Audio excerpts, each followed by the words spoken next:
أغبرا.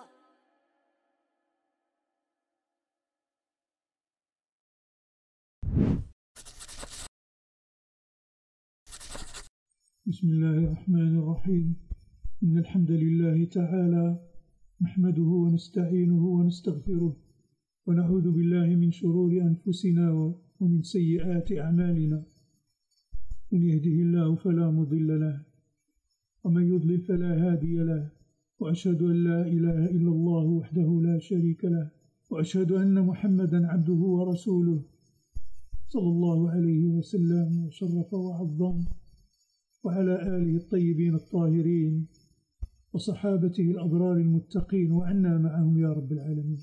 أما بعد، أيها المؤمنون أيتها المؤمنات، من السرايا التي كان لها تأثير كبير في مجريات الأحداث في السنة الثانية من هجرة نبينا صلى الله عليه وآله وسلم وما بعدها، سرية عبد الله بن جحش رضي الله عنه إلى بطن نخلة.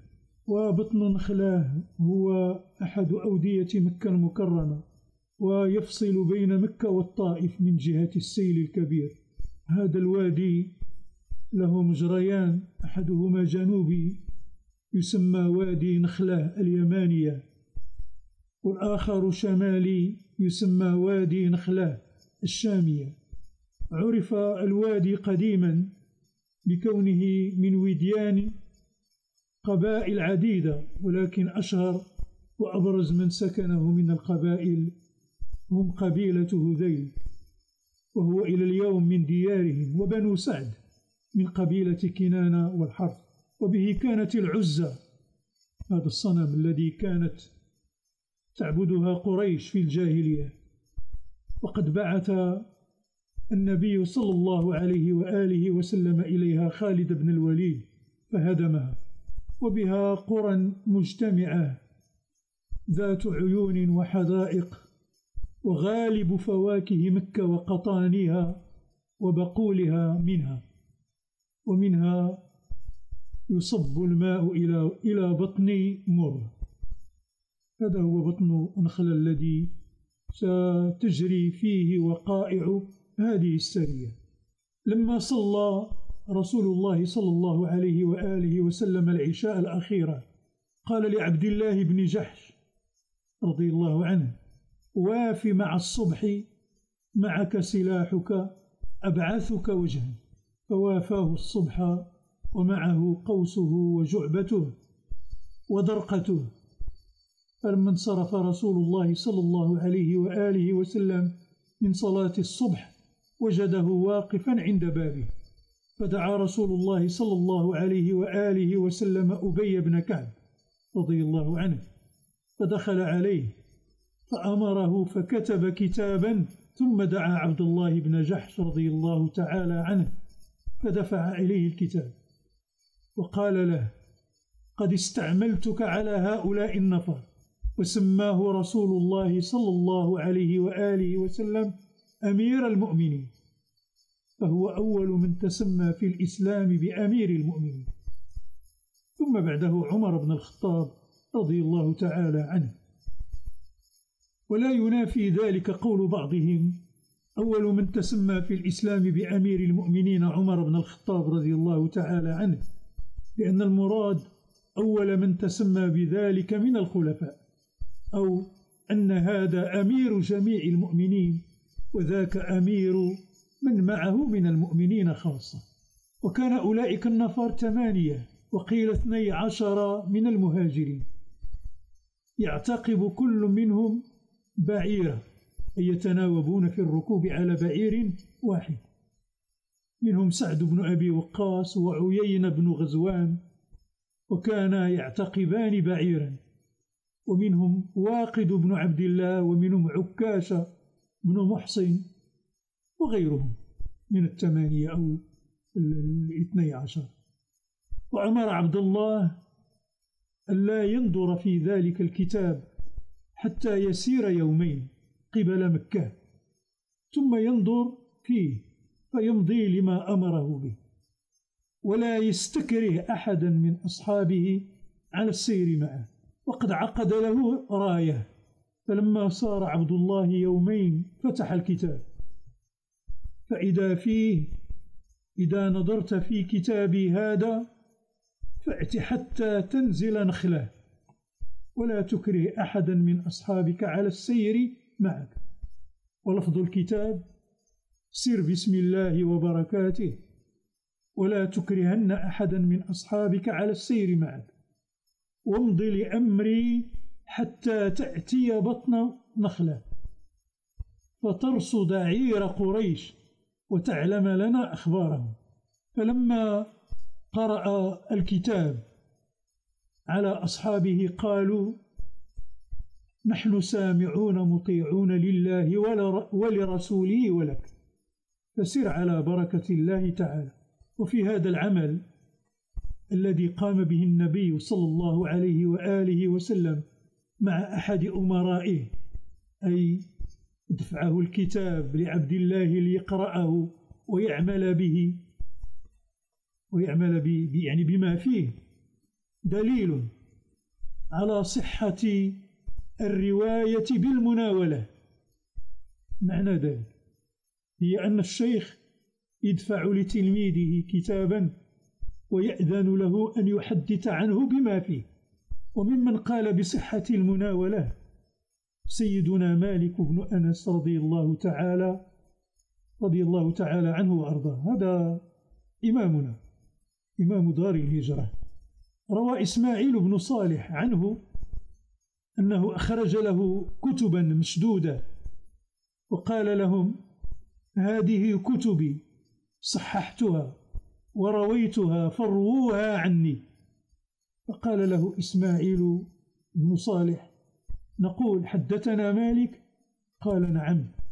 وفي لفظ أن عبد الله بن جحش رضي الله عنه لما قرأ الكتاب قال: سمعا وطاعة، ثم أعلم أصحابه وقال لهم: من كان يريد الشهادة ويرغب فيها فلينطلق، ومن كره ذلك فليرجع، فأما أنا فماض إلى أمر رسول الله صلى الله عليه وآله وسلم. فمضوا لم يتخلف منهم أحد حتى إذا كانوا ببحران، وتقرأ بالفتح وبالضم، بحران أو بحران.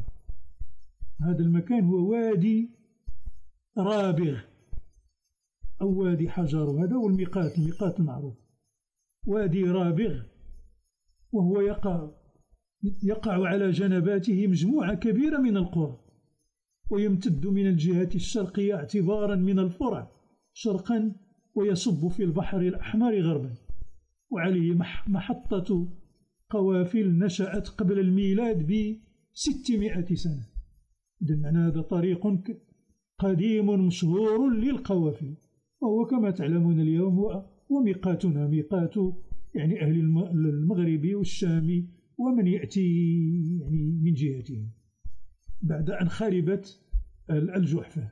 قلت لما كانوا يعني بهذا الوادي يعني ببحران أو بحران، أضل سعد بن وقاص وعيينة بن غزوان بعيرهما فتخلفا في طلبه، ومضى عبد الله ومن عداهما معه حتى نزل بنخلة، فمرت عير لقريش تحمل زبيبا وأدما، أي جلودا من الطائف وأمتعة للتجارة.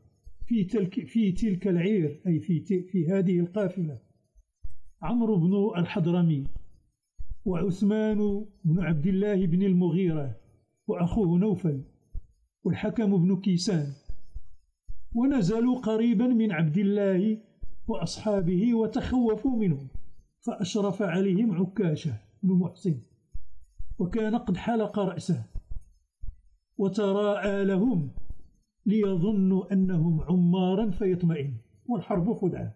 وذلك بإرشاد عبد الله بن جحش رضي الله تعالى عنه، فإنه قال لهم: إن القوم قد ذعروا منكم، فاحلقوا رأس رجل منكم فليتعرض لهم.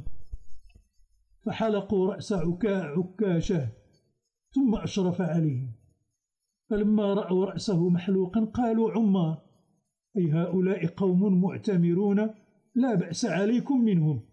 وكان ذلك آخر يوم من شهر رجب، وقيل أول يوم منه، ويدل للأول ما جاء أن عبد الله تشاور مع أصحابه فيهم، فقال بعضهم لبعض: إن تركتموهم في هذه الليلة دخلوا الحرم فقد تمنعوا منكم به، وإن قتلتموهم في هذا اليوم تقتلوهم في الشهر الحرام.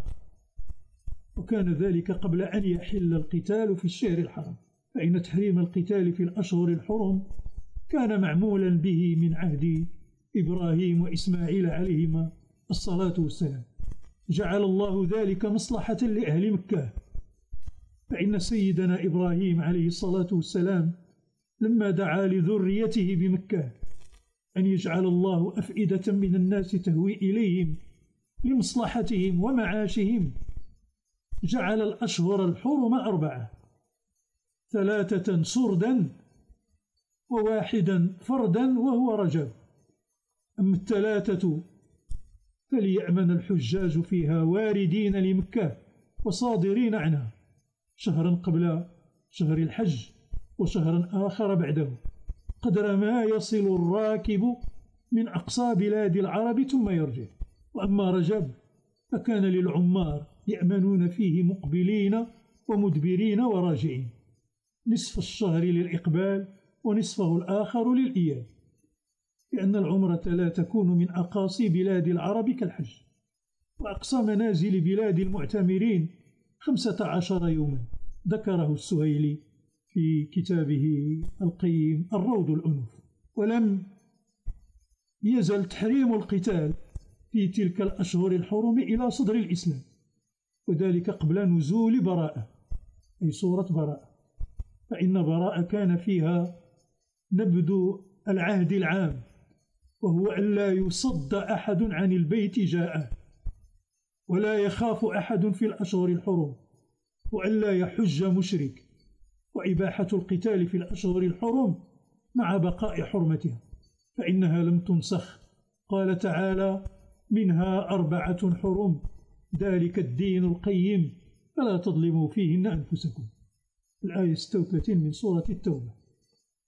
فتعظيم حرمتها باقية لم تنسخ، وإنما نسخ حرمة القتال فيها، خلافا لما نقل عن عطاء من أن حرمة القتال فيها باقية لم تنسخ. ويدل للثاني ما في الكشاف، يعني هذا التفسير المشهور للكشاف للزمخشري. وكان ذلك اليوم أول يوم من رجب، وهم يظنون أنه من جماد الآخرة، فتردد القوم وهابوا الإقدام، ثم شجعوا أنفسهم عليهم، ثم أجمع رأيهم على قتل من لم يقدروا على أسره وأخذ ما معهم، فقتلوا عمرو بن الحضرمي، رواه واقد بن عبد الله بسهم، فهو أول قتيل قتله المسلمون. وأسروا عثمان والحكم، فهما أول أسير أسره المسلمون. وأفلت باقي القوم، وجاء الخبر لأهل مكة، فلم يمكنهم الطلب لدخول شهر رجب، واستاق عبد الله وأصحابه رضي الله عنهم العير حتى قدموا على رسول الله صلى الله عليه وآله وسلم، وهو أول غنيمة غنمها المسلمون. فقال لهم رسول الله صلى الله عليه وآله وسلم: ما أمرتكم بقتال في الشهر الحرام، وأبى أن يستلم العير والأسيرين، فسقط في أيديهم، أي ندموا، وعنفهم إخوانهم من المسلمين. وقالت قريش: قد استحل محمد صلى الله عليه وآله وسلم وأصحابه الشهر الحرام، سفكوا فيه الدم وأخذوا فيه الأموال وأسروا فيه الرجال. وصارت قريش تعير بذلك من بمكة من المسلمين، يقولون لهم: يا معشر الصبات، قد استحللتم الشهر الحرام وقاتلتم فيه. وزادوا في التشنيع والتعيير، وصارت اليهود تتفاءل بذلك على رسول الله صلى الله عليه وآله وسلم، فيقولون القتيل عمرو بن الحضرمي والقاتل واقد، فيه عمرت الحرب، أي حضرت الحرب ووقدت. فكان ذلك الفأل عليهم لعنهم الله. وضاق الأمر على عبد الله وأصحابه رضي الله عنه، فأنزل الله تعالى: يسألونك عن الشهر الحرام قتال فيه قل قتال فيه كبير. الآية 217 من سورة البقرة. أي عظيم الوزر وصد عن سبيل الله، أي ومنع الناس عن دين الله، وكفر به أي بالله، والمسجد الحرام أي ومنع الناس عن مكة وإخراج أهله منه، وهم النبي صلى الله عليه وآله وسلم ومن معه من المؤمنين. أكبر عند الله أي أعظم وزرا، والفتنة أي الشرك أي الذي أنتم عليه، أي عليه قريش، أو حملكم من أسلم على الكفر بالتعذيب له، أكبر من القتل لكم فيه، أي أكبر من قتلكم كما فعل عبد الله بن جحش يعني في هذا الشهر الحرام. يعني مجمل هذه الآية أي صدهم لكم، أي صد قريش لكم عن المسجد الحرام، وكفرهم بالله، وإخراجكم من مكة وأنتم أهلها، وفتنة من أسلم بحيث يرتد عن الإسلام ويرجع إلى الكفر، أكبر من قتل من قتلتم منه. ففرج عن عبد الله وأصحابه رضي الله عنهم. ويذكر أن النبي صلى الله عليه وآله وسلم عقل ابن الحضرمي، أي دفع ديته لقريش. يقول الطاهر بن عاشور رحمه الله في تفسيره التحرير والتنوير، هذا الكتاب من الكتب العظيمة القيمة يعني في تفسير كتاب الله، عليكم الرجوع إليه. يقول يعني في تفسير هذه الآية، يعني يسألونك عن الشهر الحرام قتال فيه قل قتال فيه كبير. يقول اتفق الجمهور على أن حكم هذه الآية حرمة القتال في الشهر الحرام، ثم اختلفوا أن ذلك الحكم هل بقي أم نسخ. فنقل عن ابن جريج أنه قال: حلف لي عطاء بالله أنه لا يحل للناس الغزو في الحرم ولا في الأشهر الحرم إلا على سبيل الدفع، أي إذا هجموا. وروى جابر قال: لم يكن رسول الله صلى الله عليه وآله وسلم يغزو في الشهر الحرام إلا أن يغزى. وسئل سعيد بن المسيب: هل يصلح للمسلمين أن يقاتلوا الكفار في الشهر الحرام؟ قال: نعم. قال أبو عبيد: والناس بالثغور اليوم، أي على الحدود بين الكفار، والناس بالثغور اليوم جميعا على هذا القول، يرون الغزو مباحا في الشهور كلها، ولم ير أحدا من علماء الشام والعراق ينكره عليهم حسب قول، وكذلك حسب قول أهل الحجاز. والحجة في إباحته قوله تعالى: فاقتلوا المشركين حيث وجدتموه، الآية 5 من سورة التوبة. وهذه الآية ناسخة لتحريم القتال في الشهر الحرام. والذي عندي، أي كما يقول الطاهر بن عاشور، والذي عندي أن قوله تعالى قل قتال فيه كبير هذا نكرة في سياق الإثبات، فيتناول فردا واحدا ولا يتناول كل الأفراد. فهذه الآية لا دلالة فيها على تحريم القتال مطلقا في الشهر الحرام، فلا حاجة إلى تقدير النسخ فيه.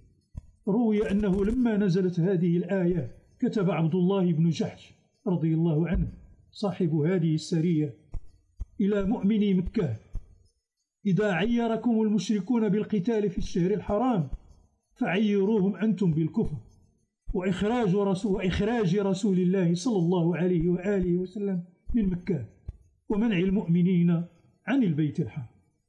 انتهى كلام طاهر بن عاشور رحمه الله، والذي اقتطفته لكم من كتابه القيم التحرير والتنوير.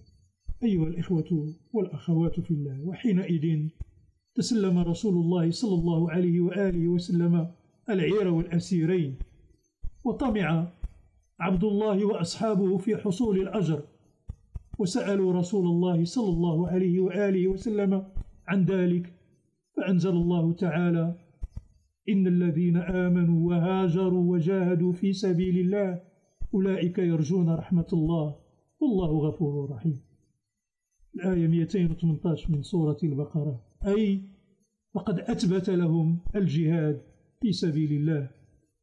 ثم إن رسول الله صلى الله عليه وآله وسلم قسم ذلك العير وخمسه، أي جعل خمسه لله وأربعة أخماسه للجيش، وقيل تركه حتى رجع من بدر وخمسه مع غنائم بدر، أي غزوة بدر. وقيل إن عبد الله بن جحش، وقيل إن عبد الله هو الذي خمسه، فإنه رضي الله عنه قال لأصحابه: إن لرسول الله صلى الله عليه وآله وسلم فيما غنمنا الخمس، فأخرج خمس ذلك لرسول الله صلى الله عليه وآله وسلم، أي عزلها له، وقسم سائرها بين أصحابه رضي الله عنه. وحينئذ يكون ما تقدم من قوله: وأبى أن يتسلم العير، المراد خمس تلك العير، وهو أول غنيمة خمست في الإسلام، أي قبل فرضه، ثم فرض على ما صنع عبد الله رضي الله عنه. ويوافق ذلك قول ابن عبد البر في الاستيعاب: وعبد الله بن جحش أول من سن الخمس من الغنيمة للنبي من قبل أن يفرض الله الخمس. وأنزل الله تعالى بعد ذلك آية الخمس: واعلموا أن ما غنمتم من شيء فأن لله خمسه، الآية 41 من سورة الأنفال. وإنما كان قبل ذلك، أي في الجاهلية، وإنما كان قبل ذلك المرباع، أي أن رأس القوم يأخذ ربع الغنائم إذا وقع الغزو. أيها الإخوة والأخوات، وبعثت قريش إلى رسول الله صلى الله عليه وآله وسلم في فداء عثمان والحكم، فقال رسول الله صلى الله عليه وآله وسلم: لا نفديكموهما حتى يقدم صاحبانا، يعني سعد بن أبي وقاص وعيين بن غزوان، فإنا نخشاكم عليهم، فإن قتلتموهما نقتل صاحبيكم. فإن سعدا وعيينة رضي الله عنهما لم يحضر الواقعة بسبب التماسهما بعيرهما، وقد مكث في طلبه أياما ثم قدم، فأفدى رسول الله صلى الله عليه وآله وسلم الأسيرين كل واحد ب40 أوقية. فأما الحكم فأسلم وحسن إسلامه، وأقام عند رسول الله صلى الله عليه وآله وسلم حتى قتل يوم بئر معون شهيدا. وأما عثمان بن عبد الله بن المغيرة فلحق بمكة فمات بها كافر، والعياذ بالله. أيها الإخوة والأخوات في الله، نختم هذا الدرس بالحديث عن أمير هذه السرية، عبد الله بن جحش المجدع في الله كما سمع. فهو عبد الله بن جحش بن رئاب بن يعمر بن صبرة بن مرة من بني خزيمة، أخو زينب بنت جحش رضي الله عنهما، زوج النبي صلى الله عليه وآله وسلم، وهو ابن عمة رسول الله صلى الله عليه وآله وسلم، أميمة بنت عبد المطلب. أسلم قبل دخول النبي صلى الله عليه وآله وسلم دار الأرقم، وهاجر الهجرتين إلى الحبشة، ثم هاجر إلى المدينة لما أذن النبي صلى الله عليه وآله وسلم لأصحابه بالهجرة إليها فرارا بدينهم من أذى قريش. فكان عبد الله بن جحش رضي الله عنه ثاني المهاجرين، إذ لم يسبقه إلى هذا الفضل إلا أبو سلمة رضي الله عنه وأرضاه، على أن الهجرة إلى الله ومفارقة الأهل والوطن في سبيله لم تكن أمرا جديدا على عبد الله بن جحش رضي الله عنه، فقد هاجر هو وبعض ذويه قبل ذلك إلى الحبشة، لكن هجرته هذه المرة كانت أشمل وأوسع، وقد هاجر أهله وداووه وسائر بني أبيه رجالا ونساء، فقد كان بيته بيت إسلام وقبيلته قبيلة إيمان، فما انفصلوا عن مكة حتى بدت ديارهم حزينة كئيبة، وغدت خواء خلاء كأن لم يكن فيها أنيس من قبل، ولم يسمر في ربوعها سامر، ولم يمض غير قليل على هجرة عبد الله رضي الله عنه ومن معه، حتى خرج زعماء قريش يطوفون في أحياء مكة لمعرفة من رحل عنها من المسلمين ومن بقي منهم، وكان فيهم أبو جهل وعتبة بن ربيعة، فنظر عتبة إلى منازل بني جحش رضي الله عنه تتناوح فيها الرياح السافيات وتخفق أبوابها خفقا، وقال: أصبحت ديار بني جحش خلاء تبكي أهلها. فقال أبو جهل: ومن هؤلاء حتى تبكيهم الديار؟ ثم وضع أبو جهل يده على دار عبد الله بن جحش رضي الله عنه، وقد كانت أجمل هذه الدور وأغناها، وجعل يتصرف فيها وفي متاعها كما يتصرف المالك في ملكه. فلما بلغ عبد الله بن جحش رضي الله عنه ما صنع أبو جهل بداره، ذكر ذلك لرسول الله صلى الله عليه وآله وسلم، فقال له الرسول صلى الله عليه وآله وسلم: ألا ترضى يا عبد الله أن يعطيك الله بها دارا في الجنة؟ قال رضي الله عنه: بلى يا رسول الله. قال صلى الله عليه وآله وسلم: فذلك لك. فطابت نفس عبد الله رضي الله عنه وقرت عينه.